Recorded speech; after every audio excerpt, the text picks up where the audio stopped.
Hi guys, today I'm just going to do a quick video going over the Soviet RPS webbing or load bearing equipment, if you'd like to call it. Essentially I'm just going to go over it piece by piece and like roughly what you would see.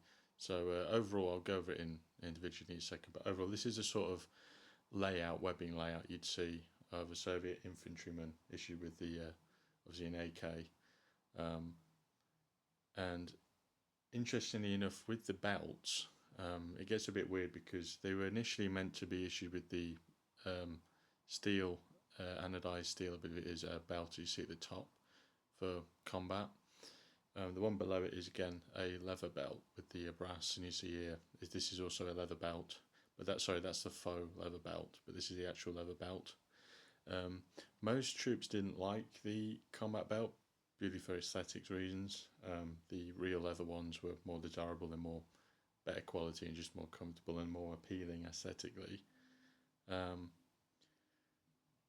The bayonets, I'm just going to quickly go. So it's 6S2, which was issued first issued to the AK Type 2, I believe. It might be the Type 3. I believe it was a Type 2 in the mid-50s, early to mid-50s, up until around the early 60s when they obviously adopted the AKM. You see there below the 6-4. There was a bayonet in between the 6-3, which is similar to the 6-4, but it has a just metal. It doesn't have the Soviet Bakelite, as you can see on the scabbard. And a lot of other countries, such as Poland, would copy that pattern of bayonet. So, again, I'll go over the pouches and I'll go over a little bit about the interesting things, why it's slightly different to the regulation. Well, the regulations are not always followed, let's just say.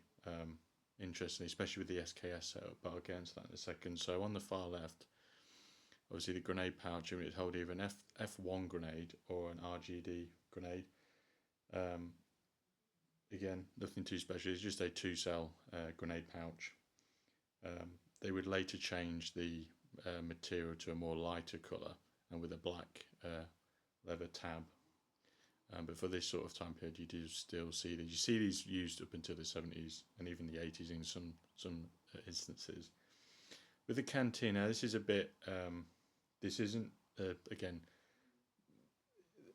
Looking at certain pictures, you see this on occasion. So you have the sort of post-war, very late war, post-war, more 50s style of canteen cover. It's got a leather loop, as you can see at the top there, the strap down. But if you see at the bottom, this is a sort of like 70s and 80s style that you see throughout the rest of the Cold War. It is a simple, it uses the sort of canvas, because these are also made in duck twill, by the way. But again, it's just made in a thin canvas cotton blend weave material. The canteen itself again is in this sort of dark brown green mustard colour. You can't really see it, but the 50s ones were like a sort of like a weirdly dark but pale green colour. You can't really see it. I'll try and show that in a second. Of course, you have the plashpalaka, which is just a poncho shelter half.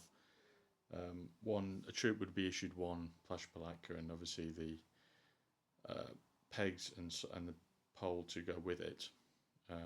And you would essentially buddy up with a comrade, and you would put the two together, and you would have two men sleeping in the one combined tent structure. You can use them on its own. Obviously, you're limited for space.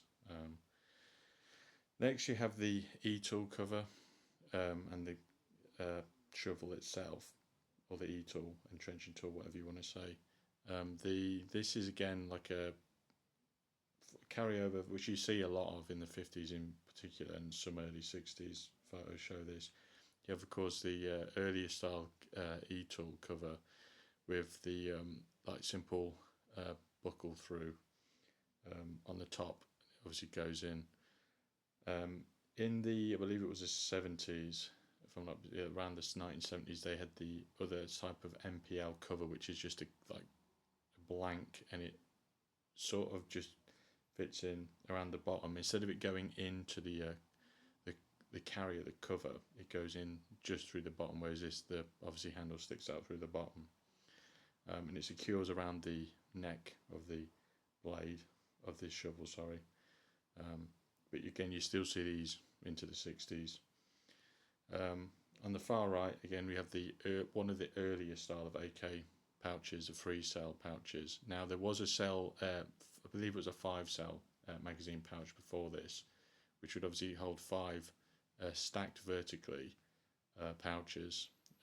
You see more early 50s and into sort of the early 60s, but by then you see a lot of these free cell pouches. Below that I have the later style which replaced this. As you can see, the early one just has a placement for the oil cleaning tool compartment.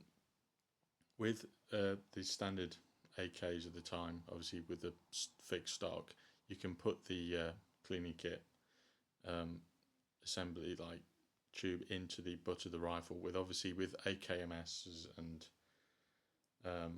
you know, the folding stock AKs, it's not obviously possible as there's no stock. It's a skeletal stock, so they have to be obviously placed in the pouch of the magazine carrier.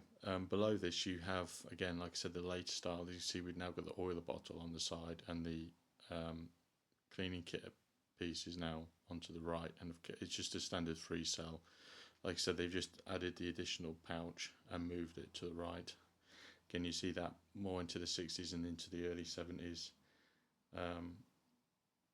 By then, again, they replace it with the much later, like sort of like a bleached, nearly white, off-white coloured pouch, which is identical to both the shovel and the grenade pouch of the time. And on the far right, again, the SK pouches, 2 different variants. I'm not entirely sure, but if you see, there's one with uncut or undyed, I should say, if that's the right word, leather, and then one that's coloured leather, dyed. But what's interesting with the SKS setup is that the regulations would state that you would have both the points of attachment for the harness would go on where the 2 SKS pouches would, where the AK obviously with one on the right and the grenade pouch on the left. However, in the field you actually see just one SKS pouch on the right instead of both. And what would happen is if followed regulations, the SKS pouches on both points of attachment with its loops to the belt, the grenade pouch would simply be shifted along, but it would become quite cluttered, as you can imagine. And again, in pictures you rarely see it done, and in training it's often just one SKS pouch. As I say, at the top we've just got the 2 belts, nothing really special. Like I said, that's the faux leather, fake imitation leather, and then of course the top is the again, the canvas webbing, which is coated with the material, sometimes referred to as Cursor, but isn't quite the right acronym. But it's also the steel buckle, which again was originally issued for combat, however you do see the brass buckles more commonly done because of popularity and just apparently more comfortable, but more the aesthetic is more appealing to soldiers. Of course, another thing which is hard to see on this, but they also have 2, let me just quickly show you, they also have 2, if I just pull this here, so you have 2 D-rings, one there and one under the grenade pouch. The reason for this was because they developed a respite haversack that would affix to these 2 points of attachment. It wasn't mass adopted in mass, and I don't believe it was technically adopted. I think it was just trialled. I'm not entirely sure, but I've seen pictures of it.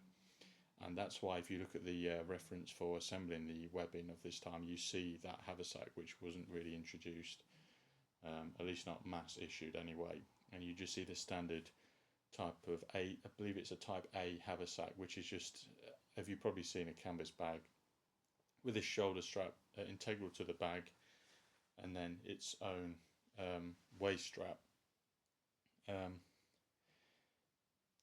Also another thing to note is the buckles are anodized steel, the later ones you see in the 80s and early 90s, and even post-Soviet, the collapsed Soviet Union, you see the painted Y straps, and you also, with the other Y straps, they removed obviously the point of fixture for the haversack, which wasn't really adopted, so they were removed. So they're the main differences: is the two loops, and the anodized steel was coloured. But that's essentially it. I mean, there's nothing really else to say. This was just a really quick video. I wanted to just try out as well. This camera setup is a bit awkward. I'm using, because I can't really, I'm having to hold this camera, by the way, at the minute, because there isn't really enough room here to, or even the height, it's just quite awkward to film it all from a bird's eye perspective. But hopefully you found that interesting. I'm going to be trying to upload more videos for you all. Appreciate those who comment, subscribe. If you have any questions, please feel free. If I did make any errors, I'll try and post them below. But hopefully you've enjoyed this video. I may do another video following up of the Soviet RPS webbing from the late 70s into the 80s onwards, which it does differ quite a bit, in fact.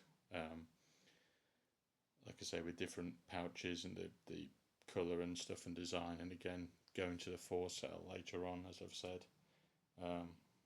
But hopefully you've enjoyed that.